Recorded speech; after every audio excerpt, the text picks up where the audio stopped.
जय हिंद दोस्तों। देखो भाई, आज पता है 2 दिन से मैं कोई वीडियो नहीं अपलोड कर रहा। ये देखो, अगर ये कोई दूसरा दिन होता ना जिस दिन मैं ब्लॉग बनाता हूँ, ये जो जगह देख रहे हो, एक सेकंड,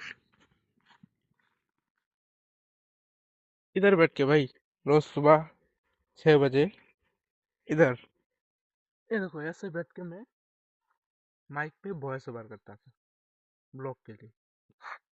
अभी 2 दिन से नहीं अपलोड कर रहा भाई, मुझे पता चल गया भाई शायद नहीं बन पाऊंगा भाई, क्या करे, मुझसे नहीं हो पाएगा।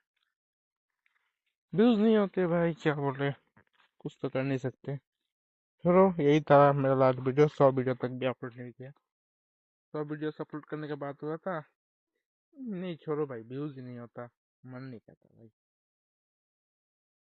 तो मिलते हैं, ऐसे 1-2 वीडियो अगर कभी अपलोड किया तो कर लेंगे, नहीं तो बाय। उफ, चलो।